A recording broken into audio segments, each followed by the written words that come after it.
Chegou o momento daquela transição gostosa, basicamente um quê de reunificação da Alemanha. Né? Em 1990, a Alemanha joga a Copa do Mundo como Alemanha Ocidental, mas no fundo já era Alemanha, né? Caiu o Muro de Berlim, já era Alemanha. Então mudou mês de março para abril, já é draft. Mas a gente tem que pontuar fazendo uma transição. E um vídeo que eu gosto bastante de fazer, na época do Pro Football eu fazia texto, inclusive, e foi uma pergunta de um membro, inclusive, o Marcelo, né? O que a Free Agency mudou, o draft?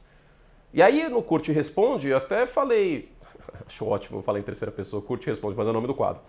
Então eu falei, cara, não mudou tanta coisa assim. Mas aí eu sentei, escrevi e tal, eu acho que tem algumas coisas que mudaram, e eu acho que dá pra falar e dá pra gente fazer essa transição, tá bom? Então a gente faz a transição nessa semana de vez, semana passada eu foquei mais na Free Agency, nessa semana em diante é draft e vambora, tá bom? A não ser, claro, que a gente tem alguma coisa pontual, tipo o Aaron Rodgers, eventualmente. Se é que já não aconteceu, antes desse vídeo terminar a edição e eu postá-lo. Então este é o quantas coisas que eu falei? 8. 7. A oitava e a nona são bônus. São bônus. 7. Eu gosto de alguns números que me dão sorte. Eu gosto de fazer top 5, top 7, top 10, 8, 9, 6. 6 me lembra de Jay Cutler, eu não gosto do número 6. Então eu gosto de números assim, principalmente 7, 7, 10 e 12 e 5 são números que eu gosto. Então 7 coisas que a Free Agency mudou no draft de 2025. Aos poucos a gente vai tateando, claro que vai ter vídeo de histórias para acompanhar no draft, vai ter vídeo falando sobre o perfil de prospectos, eu já gravei sobre o Travis Hunter, já gravei sobre o Ashton Jeanty, vai ter draft simulado, vai ter o que seu time pode fazer no draft, esses vídeos vão estar para os membros dos times, então vamos nessa. A primeira coisa, vamos lá, se inscreva no canal, like no vídeo, blá blá blá. Primeira coisa que o draft mudou pela Free Agency é que para mim diminui a chance dos Giants draftar um quarterback, mas ela ainda existe. E ao mesmo tempo, o que os Giants fizeram, na minha visão, foi contratar um seguro no Russell Wilson. A própria estrutura de contrato do Russell Wilson, que é 10 milhões mais ou menos, e com incentivos, e tem muito incentivo de jogar de snaps, pode chegar a 20 milhões, é um contrato de seguro. E esse seguro é qual? Se os Giants não conseguirem draftar o Shadow Sanders. Assim, tá todo mundo careca de saber em todos os lugares que os Giants querem o Shadow Sanders. Tá todo mundo sabendo disso. Os Giants não conseguem nem esconder essa situação. Mas existe a probabilidade da escolha número 3, que é a do New York Giants, não ter o Shadow Sanders disponível. E pior, não ter nem o Shadow Sanders e nem o Cam Ward, que é o primeiro prospecto na posição de quarterback, jogador de Miami, que teve uma experiência larga aí no college football e que é o melhor prospecto de uma classe que não é tão badalada de quarterbacks. O Shadow Sanders eu tenho minhas reservas sobre ele, vou fazer vídeo sobre, claro, mas se bem lapidado pode ser que dê certo. E talvez ele até seja draftado e o Russell Wilson jogue enquanto ele é lapidado e fica no banco, um protocolo parecido com o Alex Smith, jogando como titular e o Mahomes no banco em 2017. Claro que o Shadow Sanders não é o Patrick Mahomes, não me entendam dessa forma, mas alguns jogadores na posição de quarterback isso acontece e acaba dando certo depois. Só que, claro, pode acontecer dele não estar disponível, e aí os Giants não vão draftar o Jackson Dart Ole Miss, que para mim é o terceiro quarterback, na terceira escolha. Isso não vai acontecer. O mínimo que eu vejo do Dart, sendo muito sincero, eu pensei nos Jets, mas são os Saints na 9, tá? Na 3 é muito valor para escolher, ainda mais com o Hunter disponível, com o Abdul Carter disponível nesse cenário. Então os Giants acabam se calçando, isso não impediria deles pegarem o Jackson Dart no final da primeira rodada, caso eles sejam disponíveis, mas é um seguro. Então a primeira coisa é essa. Os Giants diminuem um pouquinho a chance deles pegarem quarterback, mas se o Shadow Sanders estiver disponível, eles vão no Shadow Sanders muito provavelmente. Eu vou reestruturar, diminui a chance deles forçarem a mão por um quarterback. Vamos colocar dessa forma, tá? Mas se o Sanders estiver disponível, eu ainda acho que ele vai ser draftado pelos Giants. A segunda coisa para mim, e a gente lê vários insiders falando sobre isso nos Estados Unidos, é que não é certeza, e que ele vai ter reuniões com os Titans. Gente, Tim Boyle e Will Levis, isso não é uma sala de quarterbacks para um time que tem a primeira escolha geral e que tem a opção de draftar um quarterback, no caso o Cam Ward. Para mim está muito evidente, em todos os mocks que eu vou fazer aí nesse mês de abril, pelo menos 2 eu farei, com a primeira escolha aparecendo, eu vou colocar o Cam Ward indo para Tennessee, tá? Porque os Titans não fizeram nada na Free Agency na posição de quarterback. Tim Boyle não é aí algo na posição de quarterback. Então, em meio a isso, para mim, os Titans vão de Cam Ward. Isso para mim a Free Agency deixou muito claro. Aí é lógico que o Aaron Rodgers vai assinar com os Titans antes desse vídeo pro ar, né? Mas enfim. A terceira coisa é que New England se calçou com o Stefon Diggs. Né? Vou usar essa expressão de novo. Não chega a ser um seguro, porque eu consigo ver um Stefon Diggs saudável tendo 750, 800 jardas, enfim. Eu consigo ver isso acontecendo. Então também não é como se fosse fim de mundo os Patriots não terem um wide receiver. Acho que essa era a ideia. E na escolha número 4 é muito cedo para o Golden, é muito cedo para o Macmillan, na minha visão. São os meus dois wide receivers preferidos aí nessa classe, que não tem nenhum Jamar Chase, não tem nenhum Justin Jefferson chegando do college, deixando muito claro. Então, na 4, vamos traçar um cenário que o Abdul Carter, edge de Penn State, que seria uma escolha boa para New England, e o Hunter, wide receiver / cornerback de Colorado, também já tivesse sido escolhido. Aí tem um quarterback ali, mas ninguém quer subir pelo Shadow Sanders. O que New England faz? Entende? Você vai preenchendo o seu quebra-cabeças para você ter menos necessidades. Vou fazer uma analogia meio doida. Você já foi no supermercado com fome? Eu já fui muitas vezes, todos nós já fomos. Esquecemos de almoçar, ou sei lá, domingo, não tem comida em casa, pronta, você fala, putz, vou passar no mercado. Ir no mercado com fome não é uma boa ideia. Então o que New England faz? Come um iogurtinho, toma um whey, come uma maçã e vai no mercado. Então não precisa ter nenhum impulso, não precisa agir de impulso no dia do draft. Tá? Então, com o Hunter não disponível, New England pode pensar em outras opções, como do Carter ali na 4, sem medo de ser feliz, é do Carter, o edge de Penn State. Porque aí, cara, não tem por que draftar o wide receiver ali, ainda mais já tendo o Stefon Diggs.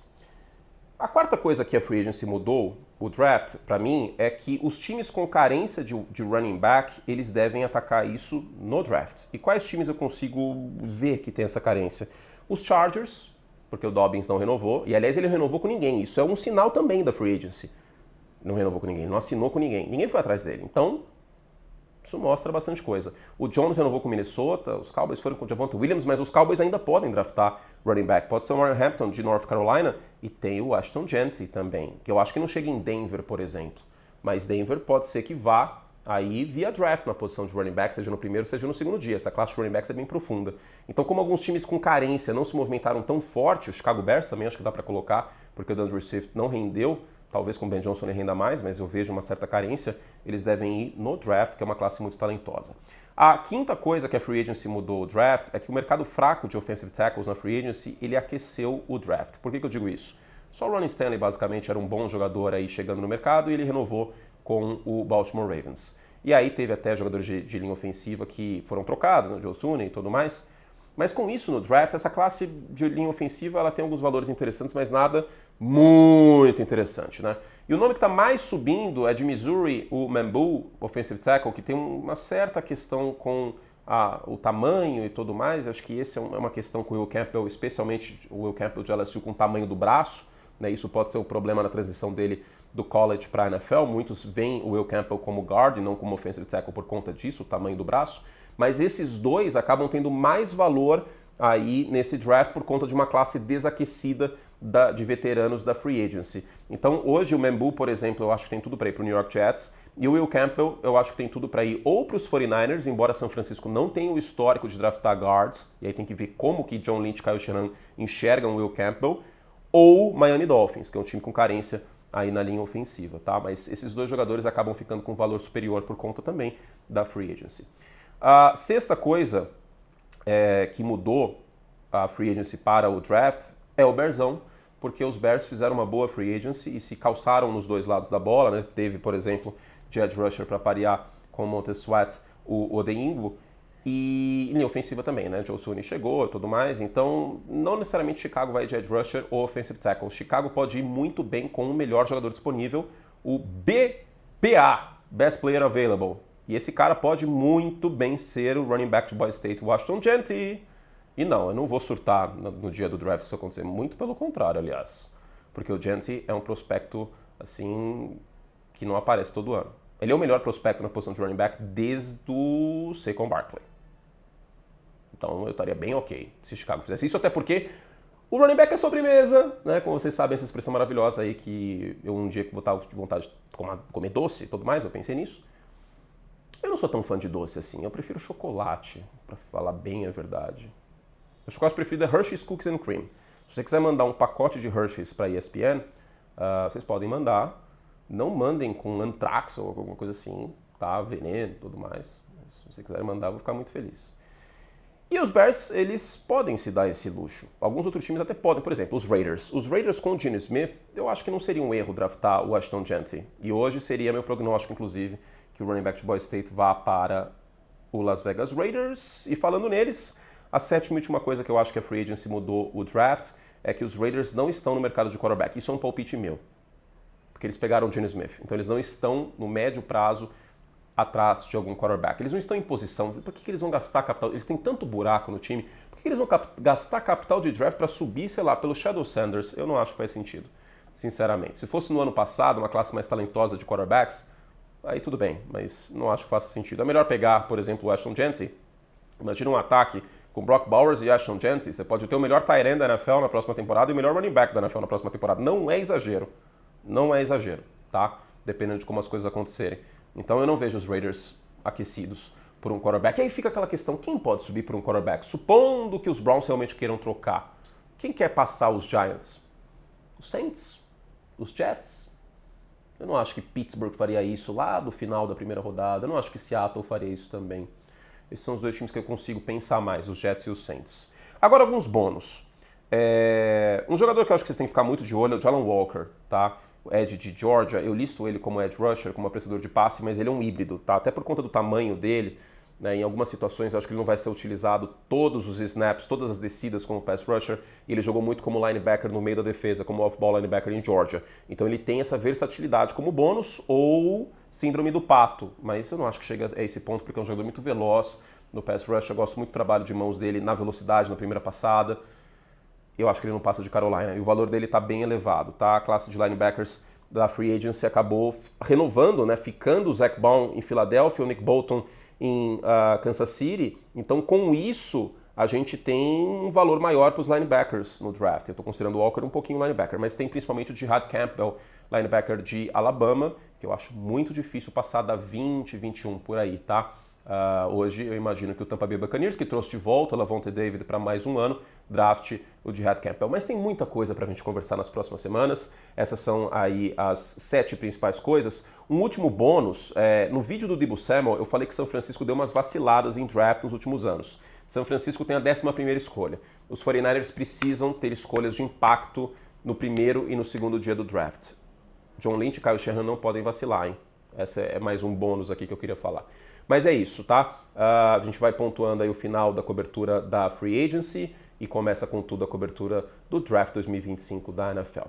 Para mais conteúdo, claro, tem um vídeo para os membros, eu vou falar bastante sobre os times para os membros. O que os 49ers podem fazer, o que os Cowboys podem fazer, o que os Dolphins podem fazer, o que o Bearsão pode fazer.